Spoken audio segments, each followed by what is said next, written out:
On en vient à cette étude israélienne qui confirme l'efficacité du vaccin Pfizer. Selon cette étude, les personnes vaccinées ne développeraient pas de symptômes du Covid-19 et surtout, elles ne transmettraient plus du tout le virus. Des données rassurantes qui confirment le bien fondé de la campagne de vaccination. Les précisions avec Pauline Coiffard. Un concert quasi comme avant la pandémie. À Tel Aviv, la vie reprend pour ses habitants désormais vaccinés contre la Covid-19. C'est un sentiment très agréable de finalement pouvoir quitter la maison pour un événement en plein air. C'est le renouveau de la culture à Tel Aviv qui a été à l'arrêt pendant une année.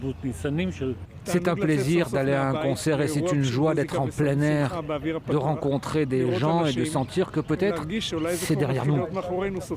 Ici en Israël, près de 6 millions de personnes ont déjà reçu les 2 doses du vaccin Pfizer-BioNTech. C'est presque 2 tiers de la population totale du pays. Une bonne nouvelle, surtout depuis la publication hier d'une étude réalisée sur place sur l'efficacité du vaccin.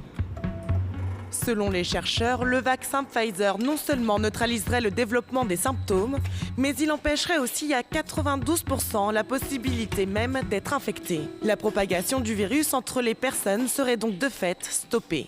Serait-ce alors le début de l'immunité collective et à terme l'éradication de la pandémie ?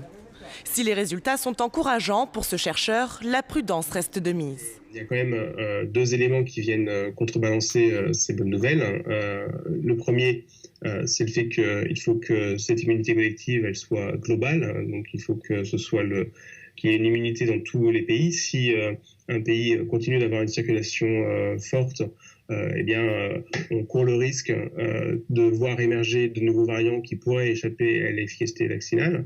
Et puis le deuxième élément, c'est justement ces nouveaux variants qui potentiellement peuvent rendre les vaccins moins efficaces. Donc tout ça reste à confirmer et il ne faut pas malheureusement crier victoire trop vite. Les scientifiques mettent eux-mêmes en garde, cette étude ne peut pas garantir que nous ayons détecté toutes les infections asymptomatiques. Il faudrait pour cela que tous les participants soient régulièrement testés. En attendant, les Israéliens peuvent se prévaloir de ce badge, un passeport qui atteste de leur vaccination et leur permettent l'accès aux salles de sport, au théâtre ou à des concerts.